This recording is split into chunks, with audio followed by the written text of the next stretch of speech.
We Have Ways of Making You Talk presents The Cauldron by Zeno.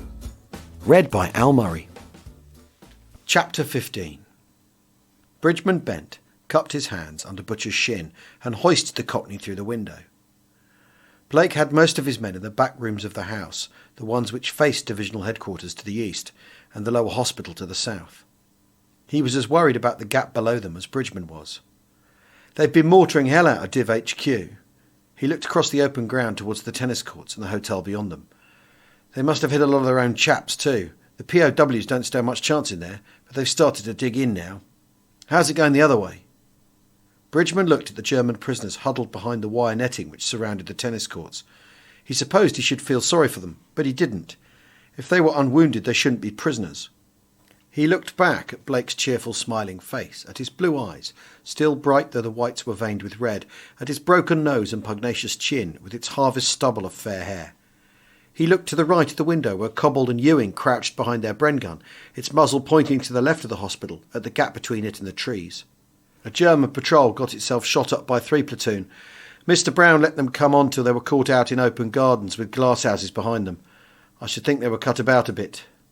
They both grinned at the weak joke. Well, where do we go from here, sir? I shouldn't think we do, Bob. We just stick it out and hope to Christ's Second Army extract their stuffing digit. They've had it well and firmly in for 6 bloody days now. What's the news about 30 Corps, sir? The last I heard was they were still at Nijmegen. Do you think they stopped to go to the flicks? Nothing had surprised me, Bob, nothing. The bridge is gone, hasn't it? Yes, the bridge is gone, and 2nd Battalion with it. I wonder if Johnny Frost is still alive. They did a bloody fine job down there on their own. If 2nd Army had been only 2 days late, they could have still got over the bridge. What about the Poles? A chap from the field hospital told me they'd dropped their para brigade, but they can't have landed on the dropping zone they were meant to come in on. That was just south of the bridge, and it must be alive with stuff in Huns by now.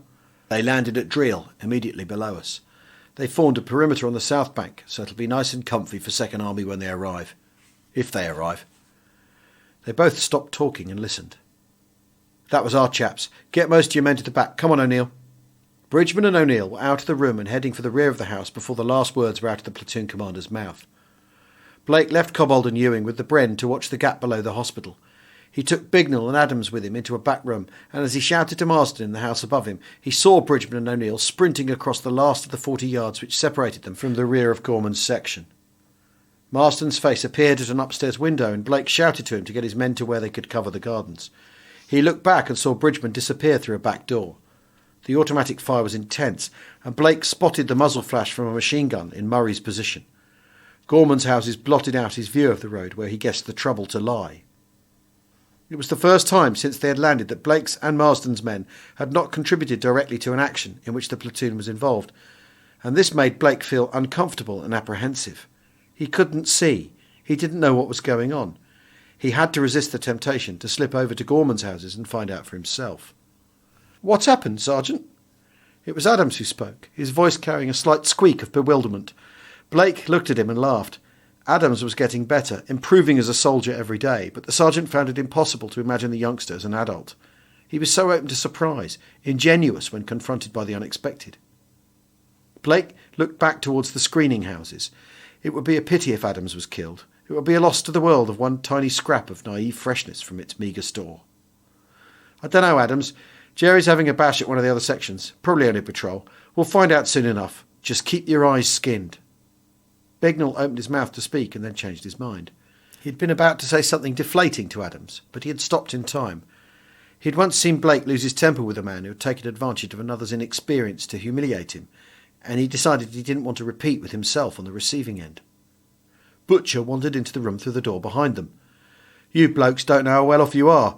You should have been in that stuffing hospital with me. Hospital? More like a stuffing morgue. More stiffs than wrigglers. Me, I was glad to get out of it. Every time I saw a bloody MO, I thought he'd come round to polish me off. Butcher paused, and then added darkly, I reckon there's been a lot of that phasia balls going on. I haven't got time for them all, you see. What they do is patch up the ones they think they can save, and the bad ones, the ones that will die anyway, they just give them an helping hand. Suppose it's the best way, really, as long as it's not you that's being helped. The 3 soldiers by the window didn't answer, or even turn round. Butcher shrugged his shoulders at their backs. I'll make a brew if I can find any water, if I can find any tea, if I can find a Tommy cooker. He got as far as the door and then spoke again over his shoulder. "Here, Sarge, do you think I'll get a medal? Wounded soldier, 2 fingers missing, fights on with his comrades. I can almost see the headlines, can't you?" Blake continued to look out of the window. If you encouraged Butcher, he kept on forever. Butcher went out, grinning to himself. None of them knew how to cope with him, and he loved every minute of their uncertainty. When he had gone, Adams glanced at Blake. "Is that right, Sergeant? Do they finish them off if they're too bad?" "No, that's just old soldiers' talk. Keep your eyes on the far end of that stable. If they slip past McEwen, they'll come through that way." Sometimes they did finish them off, but who knew how often it happened? Although he'd been joking, Butcher was right. There must be occasions when it was the best, the right thing to do. He'd seen men with their stomachs hanging out like gutted rabbits, not always in pain, but with expressions of shocked incredulity on their faces as they stared with disbelieving eyes at what should have been smooth, unblemished skin. He had seen men who in the first minutes after being wounded were fascinated, hypnotised by the change wrought in their bodies. But the fascination soon went from their eyes, to be replaced by a horrified recognition of the ultimate consequences of what had been done to them. After that came the penultimate look of utter despair. The firing had stopped some 20 minutes earlier, and Blake waited impatiently for news. The shelling and mortaring of the entire area held by the division had intensified. To some extent it drowned the incessant chatter of small arms fire, which in some place or another was continually being exchanged as German patrols and localised attacks thrust against or probed the airborne men's positions. Every now and again concentrated automatic fire signalled that a more concerted and determined attack was being made by the enemy, or that covering fire was being given for some necessary friendly movement. When Bridgman reappeared, he was accompanied by O'Neill and a second man whom Blake could not identify. Adams said, "I think it's His voice died away in a mumble. Blake looked sharply round. "Who? What did you say?" "Nothing. It can't. Nothing, Sergeant." Bignell said, "It's Waterson. It looks as if he's been hit. His arm's in a sling." Looking again, Blake too recognised the soldier as the small group disappeared into the stable that was being used as a first aid post. Adams watched the movement of the men with his eyes, but his mind travelled 3 days back in time. For one moment, when Blake had asked the question, Adams had been certain that the third soldier was Wilcox, until he remembered that it could not be. His last memory of Wilcox was how, after he'd been hit once, he had still clung to the window frame, striving to claw his way back into the room. Adams saw again the mortar bomb bursting behind him, and Tom Marsden looking down at where he lay out of sight in the little front garden. Adams brushed his eyes. Bignell was right. It couldn't be Wilcox. Bridgman and O'Neill joined Blake just as Butcher brought in a jug of tea. They left the Cockney to keep an eye on the other sections and moved into the room with Cobbold and Ewing to drink it. Bridgman sent O'Neill for Marsden, and when the corporal arrived, the platoon commander put them all in the picture. It was only a patrol, and I should think only one of them fired. He was probably the leading scout, and he got as far as the gap between the houses at the angle where the road turns. It was just bloody hard luck that Murray and 3 of his men were out laying a tank trap. 5 minutes earlier or 5 minutes later, and they might have caught the whole patrol in the middle of the road. Waterson's been hit in the arm, not too badly from what I saw of it, and Murray's been hit in the calf of the leg. He won't leave the section, so Brogan's going over to see him when he's patched Waterson up. Bridgman turned to Marsden. "I've managed to get a couple of your pals out of the hospital above Company HQ. They're with Gorman now." Marsden grinned and raised his eyebrows in inquiry. "Fraser and Hardy?" Bridgman smiled back. "Yes, Fraser and Hardy. I don't think they wanted you to know. Any message for them when I see them?" Marsden grinned even more savagely. "No, not really. Just tell them I know they'll keep a stiff upper lip and set us all a fine example at the end if there's nothing left to do but die like English gentlemen." The 6 of them laughed at Marsden's barbed words, but Adams's laugh was a little uncertain. To him, Marsden's humour always sounded a little too vicious to be funny. Adams had to remind himself that Fraser, Hardy and Marsden were friends. Blake walked to the top of the cellar steps with the last of the tea. A few steps down he found Signaller Dwyer slumped against the wall, his headphones round his neck and his set at receive. He woke him and handed him the mess tin, watching him grow more alert as he drank. Dwyer put the empty container on a step beside him. "Afraid I must have dropped off, Sergeant. It's bloody hard to stay awake, just sitting." "I know, but try to keep your earphones on. If they're just round your neck, anything coming through might be too faint to wake you. Anyway, I'll send Bignell down to relieve you for a couple of hours. He's all right on one of these sets, isn't he?" "Well, yes, he's better than most of them."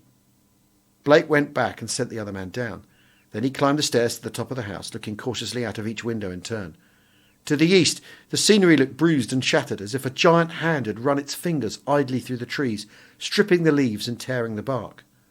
He could hear sniping from above the crossroads, where one platoon faced east into Arnhem, and he wondered how those other men he knew so well were getting on. He sat on a narrow bed and looked at the sky above the Hartenstein Hotel, trying for the first time since he had landed to rationalise the whole complex situation. At first, his mind shied away from the immediate and intuitively convincing conclusions.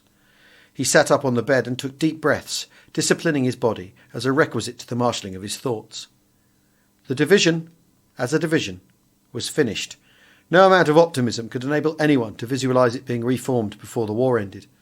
The 1st British Airborne Division was already reduced to small groups of men in houses and holes in the ground, fighting to hold an area 1,200 yards long by under 1,000 wide, in the faint hope that it would form a lodgment for Second Army if it succeeded in crossing the Rhine. Blake had no idea as to the effective strength of the division, but he guessed that it had been reduced to somewhere between 3,000 and 4,000 men. Their own company was already below half strength. 1st Para Brigade, except for the elements under Major Lonsdale, had virtually ceased to exist. 4th Para Brigade was now only about 250 strong, 1/8 of its original strength. These 2 brigades had been the ones constantly in the attack for the first few days after landing. They had not been attacking the line of communication troops which intelligence had assured them would be the only opposition in the early stages. They had been attacking the tanks, guns and infantry of 2 crack panzer divisions under the command of General Bittrich. Many other units had had more casualties than the independent company. The South Staffs had been nearly wiped out, and the King's Own Scottish Borderers had taken a severe beating as they withdrew over the railway embankment. Blake fumbled till he found a bent cigarette. He lit it as though watching the action of someone else. That was just bloody tiredness. He shook his head and looked out of the window again, taking deep, lung-filling drags at his cigarette, and he thought about the company. About old Tim Jordan in his company HQ up by the crossroads, never far from his wireless set, never using it unless it became absolutely necessary. Waiting, always waiting for news that one of his platoons was under pressure. Then Blake thought about one platoon. The last runner from company headquarters had told him that Ramsden and his men were holding houses on one side of the street and the Germans the houses on the other, only 30 or 40 feet between them. Movement there must be difficult, if not impossible. As for 3 platoon, it had suffered the most casualties.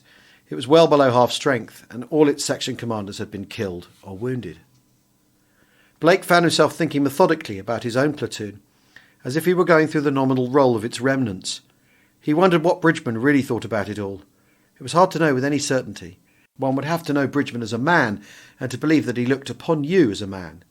This was nearly impossible. Bridgman seemed to view everyone primarily as soldiers. His like or dislike of an individual was more than tempered by his opinion of their martial ability. Frank Gorman was all right.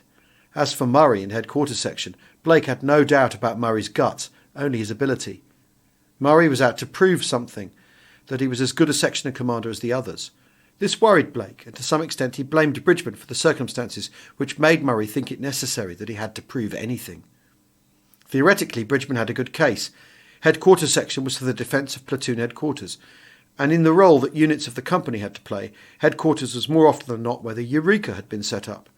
The infantry sections would be in position at some distance, and it was headquarters section which formed the last line of defence round the radar equipment.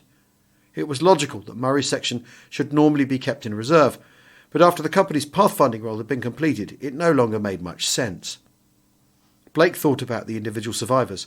Bignell, the Canadian canteen Romeo, whose successes with girls tended to make him unpopular with some of the other men. Quiet Cobbold, the Lance Corporal in charge of Blake's Bren group. A market gardener in civilian life, he had one of the best eyes for ground in the company. Ewing, who had taken Hardy's place on the gun, had been a printer, and it was his trade which was probably responsible for his careful attention to detail. He could always be trusted to do the right thing. The mental images of his men slid out from Blake's mind, and he found himself thinking about his family, about his father who had taught him his trade as a stonemason, and his mother, younger sister and elder brother. A vivid picture of his home in Worcestershire appeared for a moment in the sky above the Hartenstein Hotel, and so real did it seem that he half rose from the bed to go to it. He rubbed the back of his neck, gouged at his eyes, and massaged the sides of his head, forcing his ears backwards and forwards till they hurt him. God, he was tired. He stood up. He would go and see Marsden. There There was not much they could do except wait, but he would try to work out some constructive fire plan with the corporal. Marston would either cheer him up or irritate him. Whichever it was, it would wake him up a bit. Bridgman and O'Neill had gone on their rounds again as soon as they had drunk their tea. Blake wondered how Bridgman kept going. He hardly ever rested for more than a few minutes. Any section could expect him at any time of the day or night. Blake thought it was a high degree of nervous energy which kept Bridgman on the move. It might not always be the best thing for a platoon commander to be moving about, but it certainly inspired the men with a measure of confidence and a feeling that someone in authority was alive to their difficulties and discomfort and was prepared to share them. They also knew that the moment trouble hit them, Bridgman would be on his way to join them. It was nearly dusk when O'Neill joined Blake and Marston in the most northerly of the two houses. Mr. Bridgman says stay the night with Sergeant Gorman. Blake's laugh died as a sigh in his chest. He was too tired to laugh, even at O'Neill's strange phraseology. Lance Corporal Summers has blown up an SP with his Piat. It was a very good shot. O'Neill paused and ran his tongue pleasurably around his lips. All the Germans we killed as they tried to get out. Sergeant Murray's tank trap did not work. He is very angry. And not in the line, caught in the loop. Tonight he goes out to put it right with rope. Mr. Bridgman has been to the commanding officer. He says the Germans are calling our position the Cauldron. He thinks it is a compliment. I cannot understand why. In the desert there was a cauldron. General Ritchie lost 400 tanks in it. Was that funny? Was that something to be proud of? I would sooner be the fire round the cauldron. Sometimes I think the English enjoy losing. Perhaps they think it more sporting to give an advantage to the other side, eh? Marsden grunted angrily, but Blake smiled. The German Jew was a very intelligent man, and the sergeant was interested in his views. Why do you think it's gone wrong, O'Neill? What do you think caused the cock-up? O'Neill pursed his lips. I do not wish to offend, he said. You won't offend us, and in any case, what the bloody hell does it matter if you do? O'Neill shrugged, and his answer came precisely, didactically. I think the operation was prepared with great care. The staff work involved to bring the gliders at 15-second intervals was magnificent. I think the elan of the two parachute brigades in their attacks was superb. And I think the determination of the defence, now that there is no hope of the Second Army getting across the river, is greatly to be admired. I think the planners and commanders gave much thought to the operation. I think they considered every detail except one. It is a pity they forgot the Germans. Had they remembered them, they would have done many things differently. It is better to have 100 men break their legs falling off roofs in the town than it is to have 1,000 killed trying to get there. It would have been better if some planes had been shot down by the flak guns in the town, dropping the division near the objective they wished to take. This would have been better than dozens being shot down and hundreds being hit as they dropped supplies, on zones we have never taken because we were too far away in the first place. I think this is an ambitious and daring operation, and that it would have worked if we had landed near the bridge. O'Neill paused and then continued. And if the planning staff had remembered that the Germans would react quickly and angrily to an attempt to cross the Great Plain to Berlin. Blake stood up. What O'Neill said made sense. The operation was sound and logical, provided one did not go back and question the first false premise that only light resistance would be met in the initial stages. The moment that one considered the possibility that a considerable armoured force could be brought to bear in a matter of hours, then the whole operation became nothing more than a desperate gamble. He nodded at O'Neill. Well, I'm off to my own house for the night. It'll be dark in half an hour. You'd better join Bridgie now. If you leave it any longer, somebody might make a mistake in the bad light and get a bit trigger-happy. Together they slipped out through the same window and went their separate ways.